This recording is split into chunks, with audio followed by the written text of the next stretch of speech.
In the hushed, cavernous expanse of the Louisiana State Archives, where centuries of forgotten whispers lay preserved in brittle paper and faded ink, Dr. Eleanor Vance pursued her relentless quest.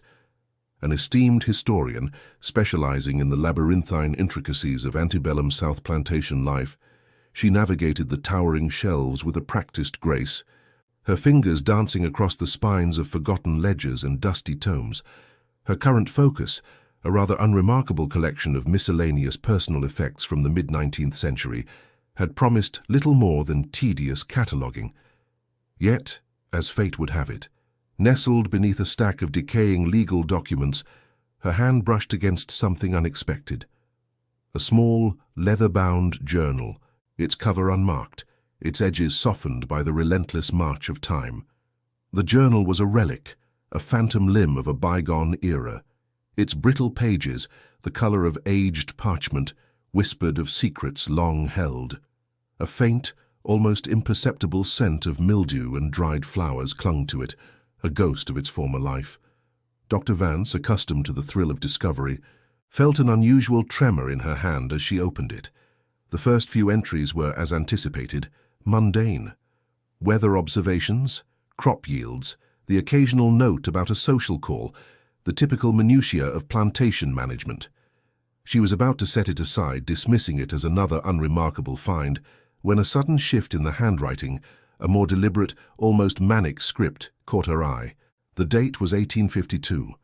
The entry began with an unsettlingly casual reference to the Lady of Belle Reve, a name that immediately resonated with a faint, almost subconscious recognition in Dr. Vance's mind. Belle Reve, a once prominent plantation, now lay in picturesque ruin, a ghost of its former grandeur, its history shrouded in local legend and half-remembered tales. But it was the phrases that followed that sent a jolt of icy dread through Dr. Vance's veins. Breeding stock, improving the bloodline, and family secrets that must remain buried. The ornate cursive, so elegant in its form, belied the stark, brutal reality of the words it conveyed. This was no ordinary plantation ledger. This was something far, far darker. Her breath hitched as she continued to read, her eyes devouring the archaic script. The journal entry, penned with a chilling detachment, detailed a specific, horrific incident. A young enslaved woman, identified only as Sarah, had been found dead under mysterious circumstances. The language used to describe her demise was evasive, almost deliberately vague, hinting at an unfortunate accident, but simultaneously implying a sinister undercurrent. The chilling revelation, however, was the casual mention that Sarah had been carrying a child believed to be the son of one of the lady's own sons. The implication was clear, unambiguous, and utterly depraved. The Lady of Belle Reve, it seemed, was not merely managing her enslaved population. She was manipulating their very existence, orchestrating their lives and deaths with a horrifying proprietary zeal. Dr. Vance, a historian whose academic career had been dedicated to meticulously uncovering the nuances of antebellum society, had encountered countless accounts of brutality and injustice. Yet this journal hinted at a level of systemic, familial depravity that transcended the common narratives of plantation cruelty. The cold dread that had initially gripped her now mingled with a powerful, almost irresistible urge to uncover the full truth. Who was this Lady of Belle Reve? What were these family secrets, and what truly happened to Sarah? The journal, unsigned, offered no definitive answers, yet every word pointed like an accusing finger towards Belle Reve Plantation, its decaying facade now imbued with a new, terrifying significance. The archive, usually a sanctuary of quiet, scholarly pursuit, suddenly felt oppressive, heavy with the weight of unseen horrors. Dr. Vance looked around, half expecting to see shadows stir, to hear the echoes of suffering. The air seemed to thicken, charged with the palpable sense of a story desperate to be told. She clutched the journal, its ancient leather warm beneath her trembling fingers. Her academic instincts, usually so rational and detached, were now intertwined with a profound sense of moral obligation. This wasn't just a historical document, it was a testament, a silent scream from the past. She knew, with a certainty that resonated deep within her core, that she could not simply file this away. The information contained within those yellowed pages demanded more. It demanded investigation, exposure, and ultimately, remembrance. Belle Reve Plantation, now a derelict historical site, beckoned. It was a place she had visited before, a picturesque ruin that had always held a certain melancholic charm. Now it loomed in her mind as a potential crime scene, a mausoleum of unspeakable acts. Despite the unsettling nature of her initial discovery, or perhaps precisely because of it, Dr. Vance felt an undeniable pull, a compelling force drawing her towards the decaying mansion. She had to go to Belle Reve. She had to find more answers. The journal, a fragile bridge across time, had just opened a portal to a forgotten nightmare, and Dr. Vance, the reluctant gatekeeper, knew she had no choice but to step through. The faded script of the journal, a silent sentinel of a bygone era, continued its grim revelations, pulling Dr. Vance further into the chilling history of Belle Reve. It appeared the anonymous diarist had taken great pains to chronicle not just the present horrors, but also the origins of the woman at its heart. Madame Colette Dubois, the formidable Lady of Belle Reve. The entries painted a portrait of a woman born into a world of privilege and expectation, yet one constantly teetering on the precipice of ruin. Colette, it seemed, had not always been the architect of such calculated cruelty. Her transformation was a slow, insidious rot, born of desperation and an unyielding will to survive. The journal delved into Colette's early life, depicting her as a woman of striking beauty and an even more striking intellect. Raised in a society where a woman's worth was often measured by her husband's fortune and her ability to manage a household, Colette quickly learned the brutal realities of the planter class. Land was power, and enslaved people were the tools by which that power was wielded and multiplied. She was educated, not just in the delicate arts of a southern belle, but in the harsh economics of plantation life. Her mind, sharp and analytical, absorbed these lessons with a chilling efficiency. When her husband, a man described only as Monsieur Dubois, met an untimely end, leaving her with a heavily indebted Belle Reve, Colette found herself thrust into a battle for survival. The journal entries from this period were filled with a fierce determination, a raw ambition that bordered on obsession. She would restore Belle Reve to its former glory, no matter the cost, no matter the moral compromises she would have to make. The financial strain on Belle Reve was a recurring motif in the journal during Colette's early widowhood. Cotton prices, the lifeblood of many Louisiana plantations, were in a volatile slump. Debts mounted, creditors circled, and the once grand estate began to show signs of neglect. Colette, acutely aware of the shame and destitution that failure would bring, became increasingly desperate. The journal entries from this time were terse, almost feverish, reflecting her mounting anxiety. She meticulously catalogued expenses, agonized over dwindling profits, and railed against the fickle nature of the market.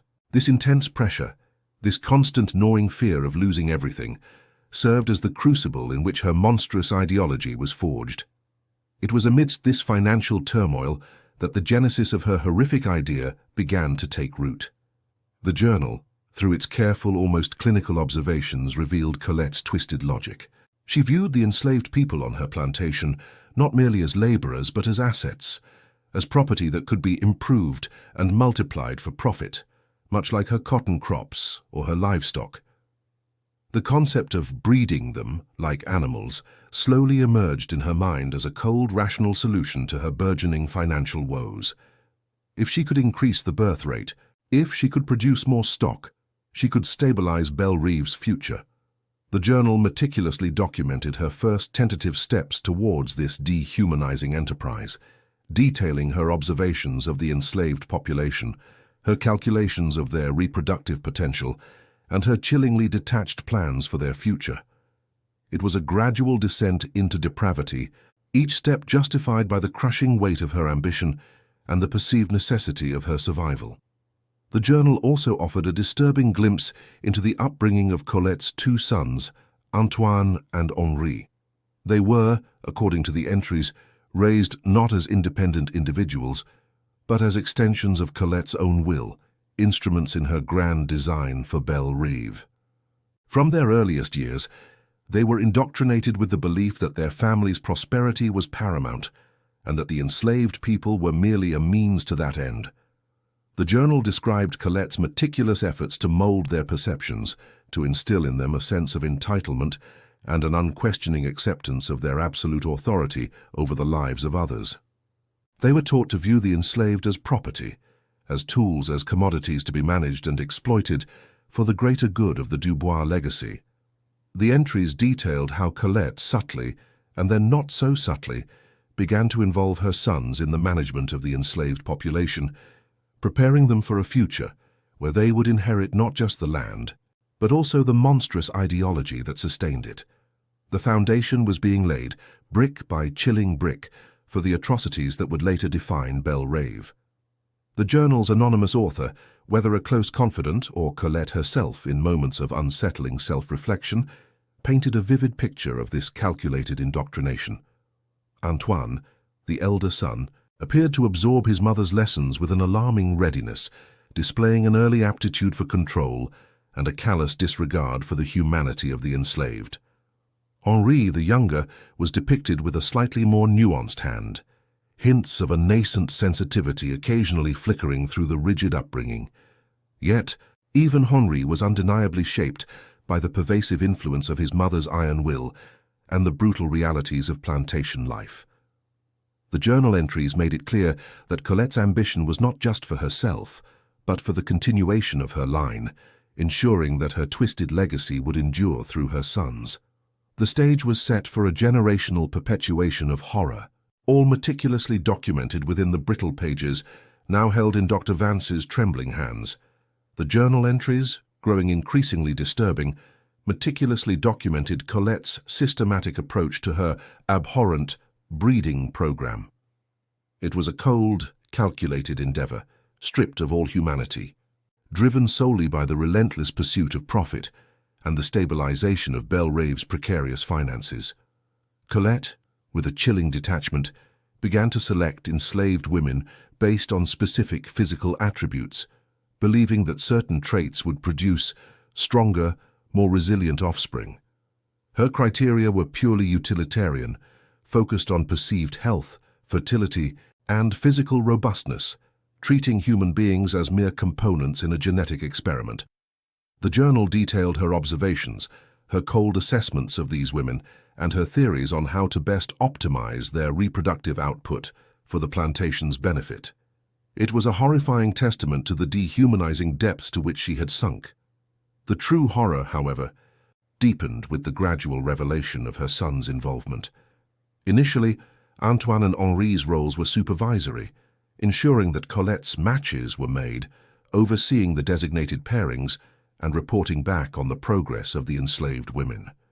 The journal entries from this period indicated a transition, a slow but inexorable slide into active participation.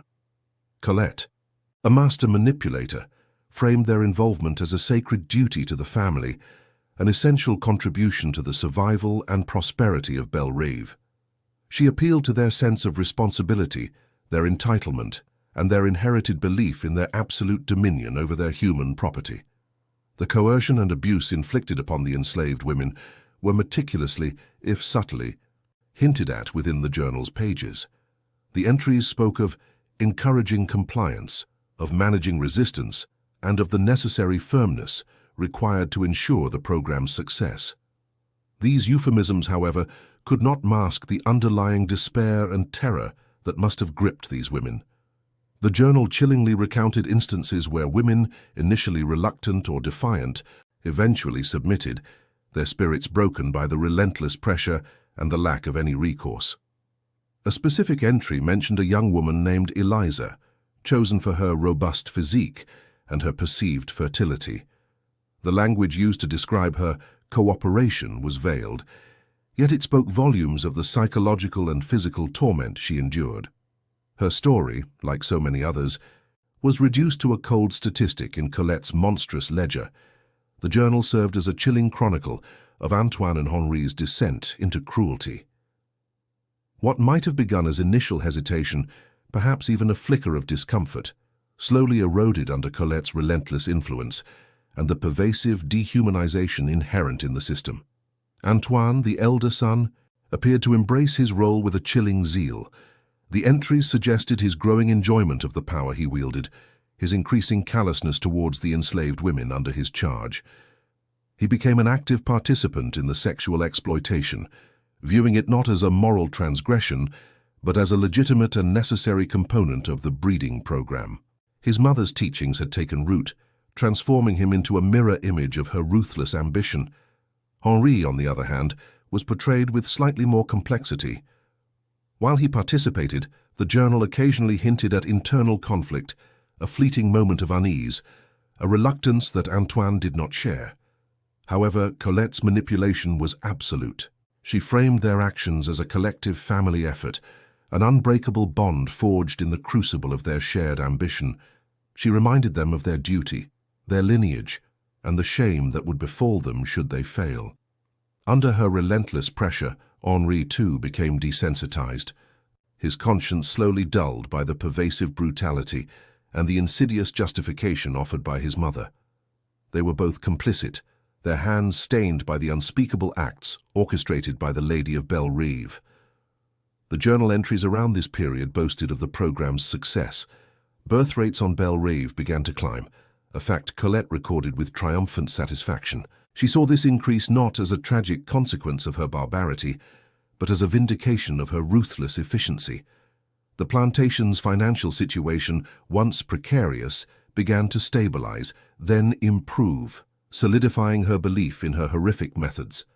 The number of enslaved people grew, but so did the pervasive terror that gripped Belle Reve.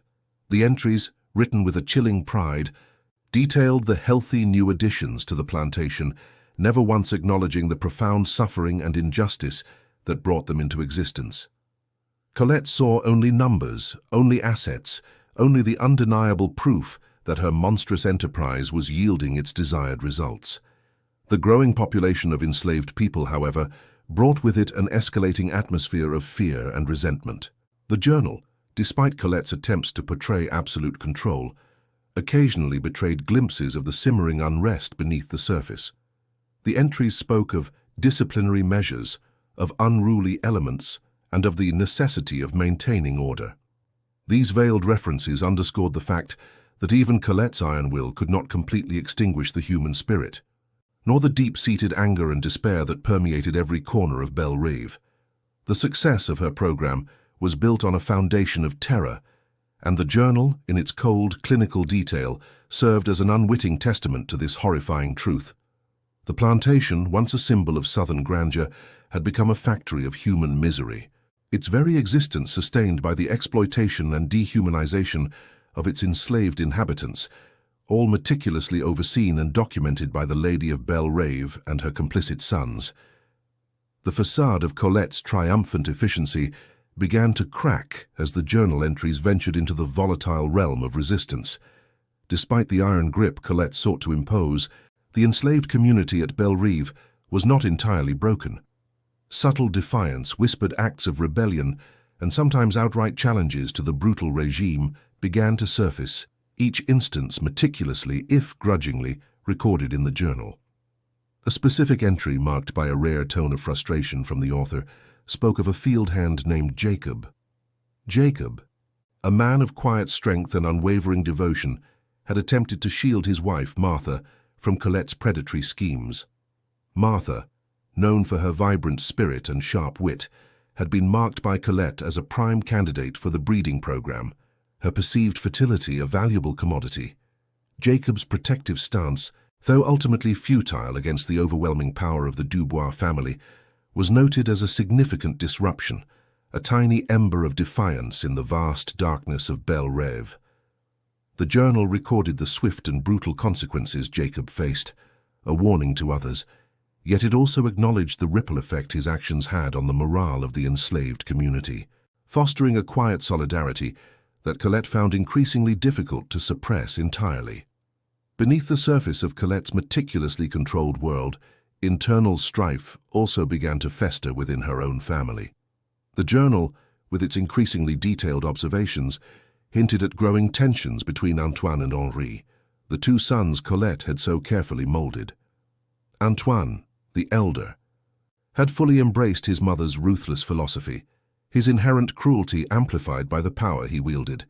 He moved through Belle Reve with an air of unassailable authority, his gaze cold and calculating, his actions mirroring the harsh efficiency of his mother. He saw the enslaved as mere instruments, their suffering a necessary byproduct of the family's prosperity. His entries, when they appeared as direct quotes or observations, were devoid of empathy, focused solely on control and output. Henri, however, presented a more complex picture. While he participated in the horrific program, coerced by his mother's formidable will and the pervasive culture of the plantation, the journal occasionally betrayed flashes of guilt or discomfort within him. These were fleeting moments, often quickly suppressed or rationalized, yet they were present, suggesting a nascent moral struggle. He never openly defied his mother, the consequences of such an act too terrifying to contemplate, but his internal turmoil was a silent undercurrent, a discordant note in Colette's symphony of control. It was into this volatile environment that Sarah was thrust, the young woman whose tragic fate had first piqued Dr. Vance's interest. The journal entries now focused heavily on her, detailing her arrival at Belle Reve and her immediate designation as a prime candidate for Antoine. Sarah was described as intelligent, possessing a fierce spirit that even Colette's oppressive system struggled to extinguish.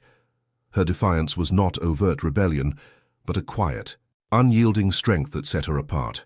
She was chosen for Antoine, a pairing meticulously orchestrated by Colette, and soon, the journal recorded, she became pregnant. The entries detailing her pregnancy were clinical, focusing on her health and the expected arrival of the child, a new asset for Belle Reve.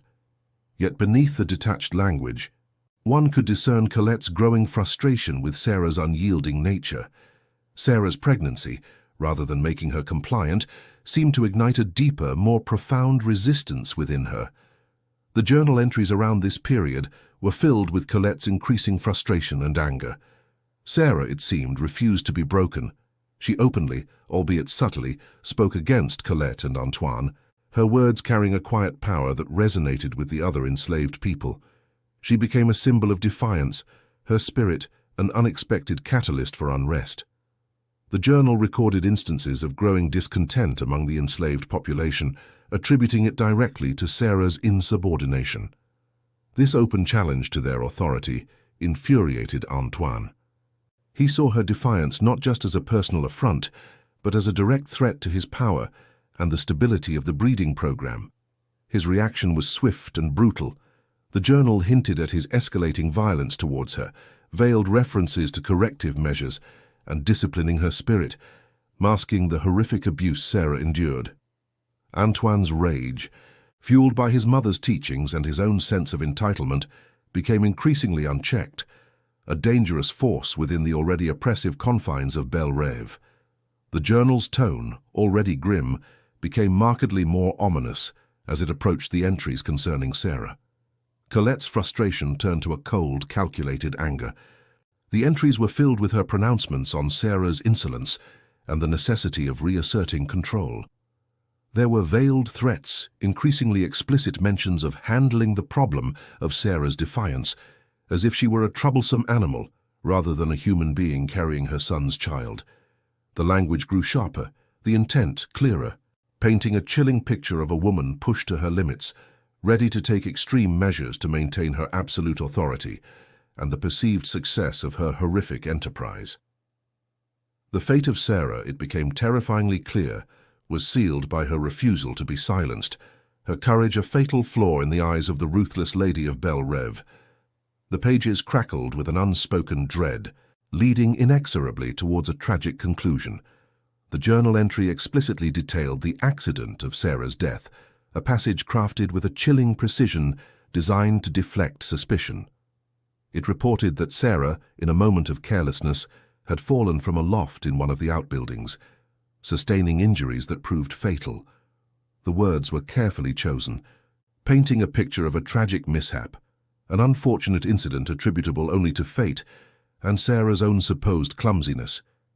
Yet, the details were hauntingly vague, lacking the specifics that might accompany a genuine accident report. There was no mention of witnesses, no description of the exact location within the loft, no precise time of day. It was a narrative designed to be accepted without question, a carefully constructed facade to conceal a far more sinister truth. Colette's hand, usually so firm and ornate, seemed to waver slightly on these particular pages, betraying a subtle tremor that hinted at the underlying tension and the desperate need to control the narrative. The entry concluded with a note of feigned sorrow, a lament for the loss of a valuable asset and the unborn child, a testament to her cold calculation even in death. Despite Colette's official story, a pervasive undercurrent of dread and suspicion rippled through the enslaved community at Bred. Whispers, hushed and furtive, spread through the quarters, carrying the truth that Colette's carefully constructed lie could not contain. Everyone knew. They knew Sarah had not fallen. They knew the brutality she had endured, the open defiance she had shown, and Antoine's escalating rage. The journal, through Colette's own frustrated observations, inadvertently confirmed this widespread knowledge. She wrote of unrest among the hands, of troublesome rumors that needed to be quelled, and of the need for exemplary discipline to prevent further insubordination. These entries, intended to portray her firm hand, instead painted a vivid picture of a community united in their silent condemnation, their fear laced with a quiet, burning anger. Sarah's death, far from quelling resistance, had ignited a deeper, more profound sense of injustice, solidifying the communal understanding that no one was truly safe under the Dubois family's cruel reign. Sarah's death, and the brutal, transparent cover-up that followed, served as a profound catalyst for Henri. The journal entries, now showing subtle shifts in perspective, hinted at his growing revulsion and moral conflict. While the primary hand remained Colette's, there were occasional insertions, perhaps notes intended for herself or even a different, as yet unidentified author. These fragments painted a picture of Henri, increasingly withdrawn, his youthful enthusiasm for the plantation's success replaced by a profound disillusionment. He had witnessed the full extent of his mother's ruthlessness and his brother's descent into unchecked cruelty. Sarah's defiant spirit, her tragic end, and the chilling ease with which her death was dismissed shattered any remaining illusions he might have held about the righteousness of their family's enterprise. He saw the monster his mother and brother had truly become, and a deep, gnawing sense of guilt began to fester within him. The journal recorded his increasing quietness, his avoidance of family meals, and his solitary walks through the vast, silent fields of Bred, a stark contrast to his earlier, more compliant demeanor. The journal records a tense, almost palpable shift in the family dynamics, culminating in a raw confrontation between Henri and Colette. The entry, while still written from Colette's perspective, betrayed her profound irritation and barely concealed fury. Henri, his voice uncharacteristically firm, had dared to question her methods, his words cutting through the carefully constructed veneer of propriety. He had challenged the official narrative of Sarah's accident, his eyes, Colette noted with disdain, filled with an unsettling mixture of grief and accusation. He had spoken of the injustice, the brutality, and the moral decay that had consumed their family. Colette, ever the manipulator, dismissed his concerns with contempt. She labeled his empathy as weakness, his moral qualms as childish sentimentality. She reminded him of his duty, of the family's honor, and of the precarious financial position from which she had rescued them. She accused him of disloyalty, of undermining her authority, and of threatening the very foundation of Bred. Her words were sharp, calculated to wound and to reassert her absolute dominance. Henri, though outwardly silenced by her tirade, retreated with a newfound resolve, his disgust hardening into a steely determination. The confrontation, far from bringing him back into the fold, had pushed him further away, solidifying his nascent rebellion.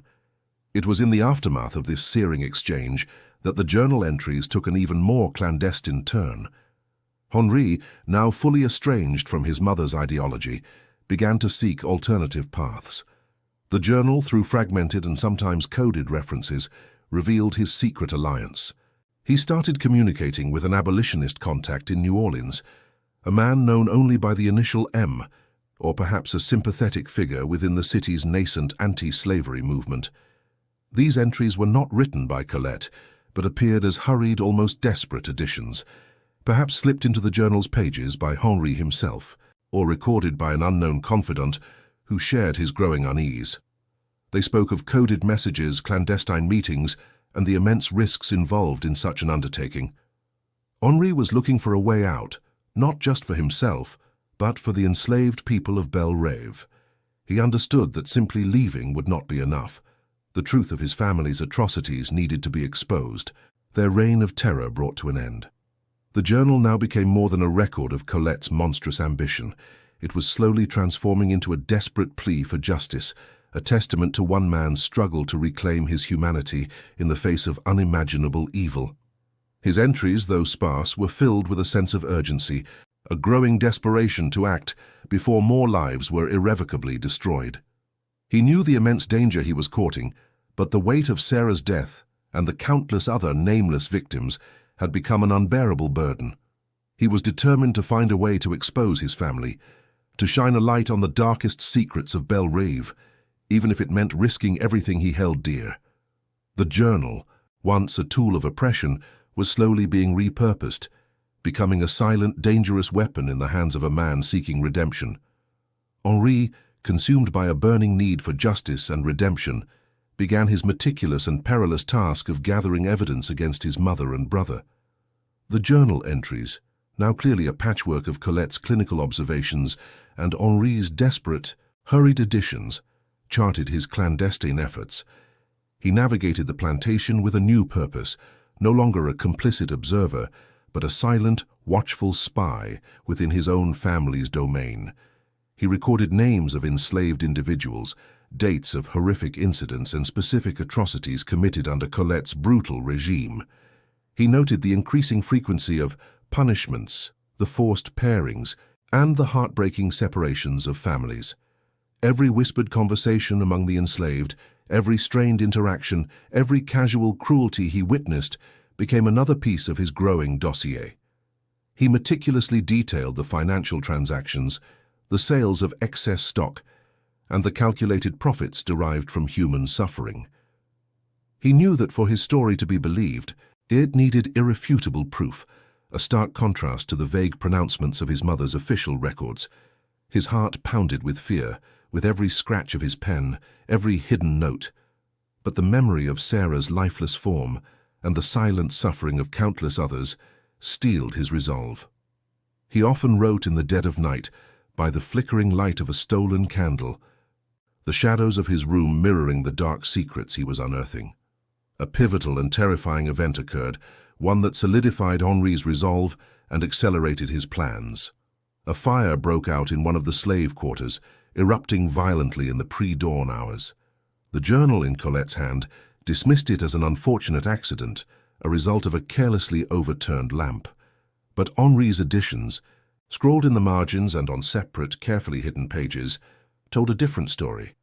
He described the unusual speed with which the fire spread, the lack of immediate alarms, and the chilling indifference of Antoine, who seemed more concerned with containing the spread to the cotton gin than with saving lives. Henri's entries hinted at foul play, a sinister act orchestrated by Antoine, perhaps to suppress the growing dissent, to instill fear, or to destroy incriminating evidence. The fire, though officially deemed accidental, was a brutal message, a stark reminder of the Dubois family's power and their willingness to employ any means necessary to maintain control. This incident, with its tragic loss of life and the blatant disregard for human suffering, galvanized Henri. It pushed him past the point of no return, transforming his moral conflict into an active, dangerous rebellion.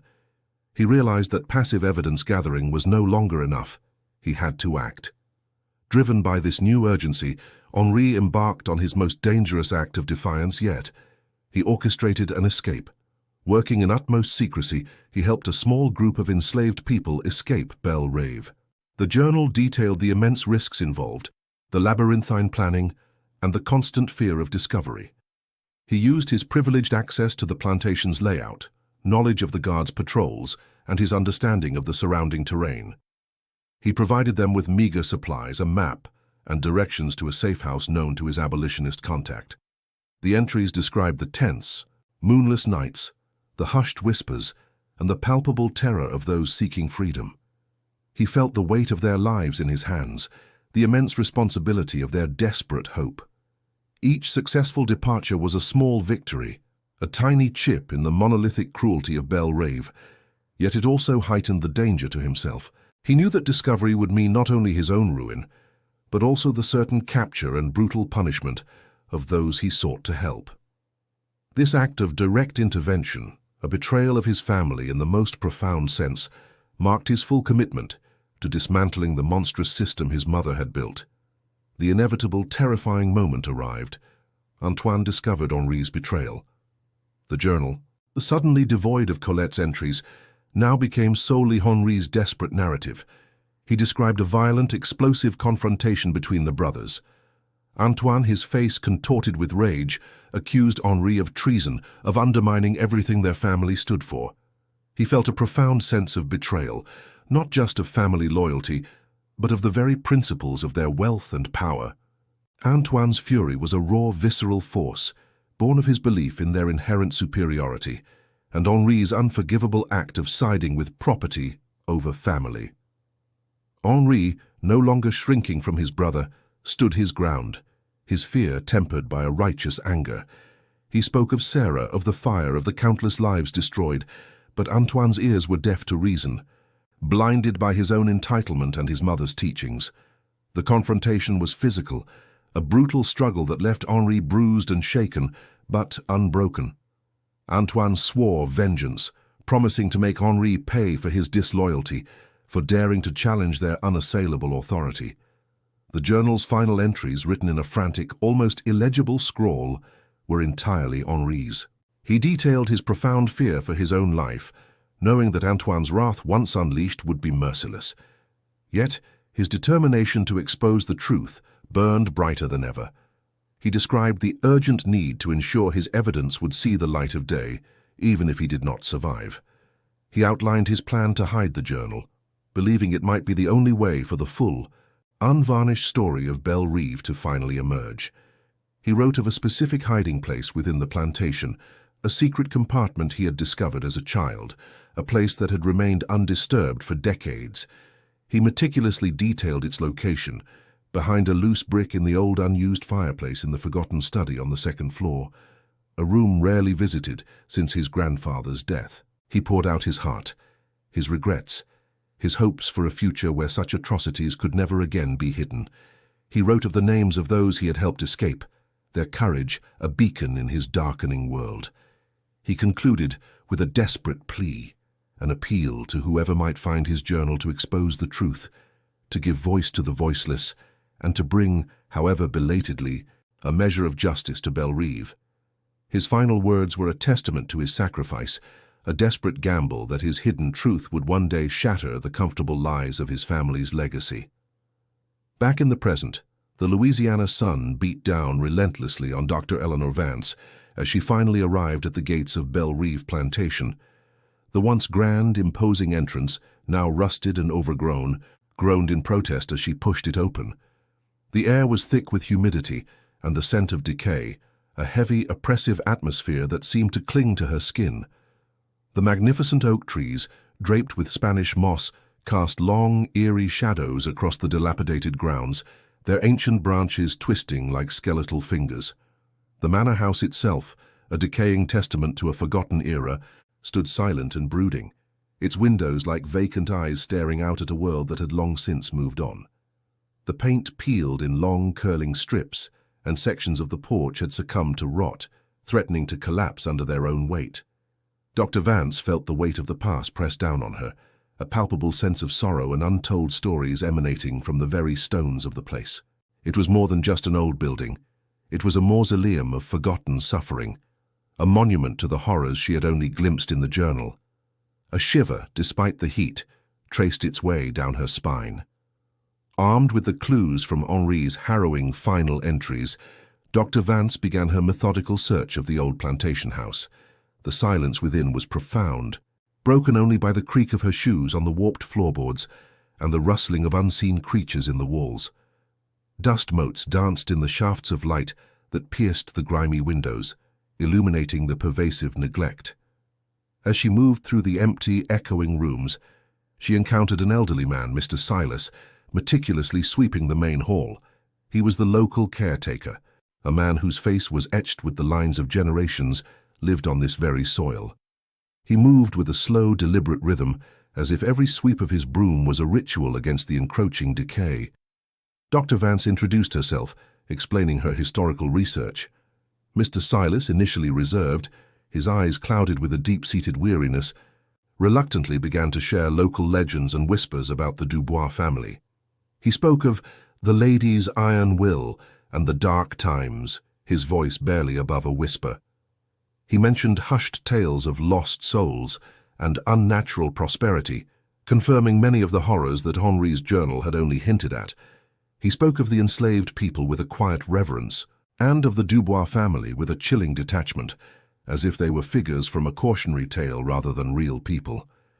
His stories, fragmented and steeped in generations of oral tradition, corroborated the chilling narrative she was piecing together, adding a layer of communal memory to the written word. Following Henri's precise instructions from the journal, Dr.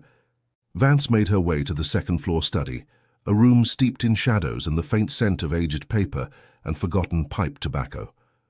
The fireplace, as Henri had described, was indeed old and unused, its hearth cold and filled with cobwebs. Her heart pounded with a mixture of anticipation and dread as she knelt, running her fingers along the grimy bricks. Just as Henri had promised, behind a loose brick near the mantelpiece she found it, a small, almost imperceptible cavity. With trembling hands she pried the brick free, revealing a dark recess. Inside, nestled amongst layers of dust and time, lay a small, leather-bound journal, much smaller than the one she had discovered in Baton Rouge, and a stack of old faded letters tied with a brittle silk ribbon. The discovery sent a jolt through her, a visceral connection to the past, to Henri's desperate act of hope. The second journal, undeniably Henri's personal account, was a raw, unfiltered outpouring of his soul. Its pages, unlike the more formal entries of the first journal, were filled with a hurried, passionate hand, often smudged with what looked like tears or hurried erasures. It was a testament to his guilt, his profound regrets, and his agonizing struggle against the darkness that enveloped his family. He explicitly stated Colette's direct involvement in Sarah's death, detailing how his mother had ordered Antoine to handle Sarah after her defiance, knowing full well what that implied. He recounted Antoine's brutal assault on Sarah, leading to her fall and subsequent death, and Colette's chillingly calm response to the news. He described the full, horrifying extent of the breeding program, naming specific enslaved women, detailing their suffering, their forced pairings, and the heart-wrenching separations of children from their mothers. His words painted a vivid, agonizing picture of systematic dehumanization, of lives reduced to mere commodities. He also detailed the ultimate fate of Colette and Antoine. They were never brought to justice. Colette, ever the cunning manipulator, had managed to suppress any official inquiries, using her influence and wealth to ensure their secrets remained buried. They had died peacefully years later in their beds, surrounded by the ill-gotten gains of their cruelty, their crimes against humanity hidden from the world. The accompanying letters were correspondence between Henri and his abolitionist contact, M., later identified as a prominent, albeit clandestine figure in the Underground Railroad. The letters detailed Henri's efforts to expose his family, his attempts to smuggle enslaved people to freedom, and his growing desperation for external help. They revealed the immense network of resistance, the brave souls who risked everything to fight against the institution of slavery.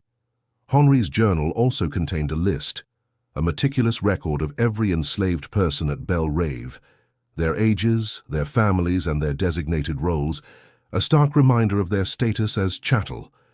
It was a complete, irrefutable indictment, a testament to one man's courage in the face of overwhelming evil. The full truth, now laid bare before Dr. Vance, was more monstrous than she could have ever imagined, a dark stain on the history of Louisiana, long hidden, now finally brought to light through the desperate act of a tormented son. Dr. Vance sat amidst the crumbling grandeur of Belle Reve. The 2 journals and the faded letters spread before her on a dusty, overturned crate. The Louisiana sun, now beginning its slow descent, cast long, melancholic shadows through the broken windows, illuminating the swirling dust motes that danced in the air like restless spirits. The full horror of the Dubois family's actions and the chilling silence that had enveloped them for so long pressed down on her, a suffocating weight. Her hands, still trembling slightly, traced the elegant script of Colette's early entries, then the increasingly frantic scrawl of Henri's later confessions. The cold, calculating efficiency of Colette's breeding program, juxtaposed with the raw, visceral anguish of Henri's remorse, created a stark and terrifying mosaic of human depravity and quiet heroism. She thought of Sarah, of Eliza, of countless others whose names might never be fully known, their lives reduced to statistics in a monstrous ledger, their suffering meticulously documented for profit. The unspoken legacy of Belle Reve, she realized, was not unique. This plantation, with its grotesque secrets, was merely a microcosm of a larger systemic cruelty that permeated the fabric of the antebellum South. How many other stories like this, she mused, were buried beneath the soil, whispered only in hushed tones across generations, or lost forever to the relentless march of time? How many victims were silenced, their voices extinguished before they could ever cry out for justice? And how many perpetrators, like Colette and Antoine, had escaped accountability, their crimes dissolving into the comfortable narrative of bygone eras and economic necessity? The history of slavery, Dr. Vance knew, was not just about economic systems or political ideologies. It was a deeply personal history of immense suffering, of individual lives crushed under the weight of an inhumane institution, and of the profound moral compromises made by those who benefited from it. A powerful sense of responsibility settled upon Dr. Vance. She understood with absolute clarity that her duty now transcended mere academic curiosity. She was not just a historian unearthing facts. She was a conduit, a vessel through which these long-silenced voices could finally speak. Her mission was to give a voice to Sarah, whose defiance cost her life, and to Eliza, chosen for her robust physique, and to Jacob and Martha, whose love and resistance were met with brutal indifference. She would speak for every unnamed man, woman, and child who suffered at Belle Reve, whose existence was defined by bondage, and whose humanity was constantly denied. Henri's desperate plea, scrawled in his final entry, echoed in her mind. Expose the truth, give voice to the voiceless. This was now her solemn vow. She considered what this revelation meant for understanding the full scope of antebellum Louisiana. The romanticized image of the plantation, often perpetuated in popular culture, would be shattered by the stark reality of Belle Reve. It was a stark reminder of the dehumanization inherent in the institution of slavery, a system that twisted human relationships, corrupted morality, and sanctioned unimaginable cruelty in the pursuit of wealth. Belle Reve was not an anomaly, but rather an extreme manifestation of the underlying principles of chattel slavery, where human beings were treated as property, their bodies and lives subject to the absolute control of their owners. The breeding program was not merely an act of individual psychopathy. It was the logical, albeit horrific, extension of a system that viewed enslaved people as assets to be managed, cultivated, and multiplied. As evening descended, painting the sky in hues of orange and purple, Dr. Vance carefully gathered the journals and letters. The air grew cooler, and the chirping of crickets filled the deepening twilight. She looked out at the decaying plantation, a monument to forgotten pain, its grand facade now a crumbling shell over a heart of darkness. The Spanish moss swayed gently in the breeze like silent mourners. She imagined the ghosts of Belle Reve, not as spectral figures but as the lingering echoes of countless lives, their stories waiting to be told. The task ahead would be challenging, fraught with the complexities of presenting such a brutal and uncomfortable truth to a world that often prefers to sanitize its past. There would be skepticism, perhaps even resistance, but the evidence meticulously preserved by Henri was undeniable. She closed her eyes for a moment, picturing Henri, a man torn between the monstrous legacy of his family and the moral imperative to expose it. His journey, from complicit son to desperate whistleblower, was a testament to the enduring power of conscience, even in the darkest of times. He was not a perfect hero, but his actions, his courage in the face of unimaginable risk, had ensured that the truth, however delayed, would eventually emerge.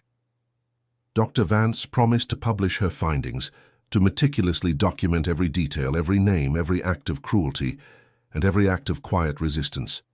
She would ensure that the secret of Belle Reve and the bravery of Henri, however flawed, would finally be known. The chilling reality, she knew, was that such stories were not isolated incidents. They were threads in a vast, dark tapestry of human history, and it was her sacred duty to pull back the veil, to reveal the truth, no matter how uncomfortable. The past, she understood, was never truly past. It lived on, shaping the present, demanding acknowledgement, and requiring that its lessons be learned, however painful they might be. As she drove away from Belle Reve, leaving the decaying mansion to its shadowed memories, she carried not just documents, but the profound weight of a forgotten history, ready to finally bring it into the light.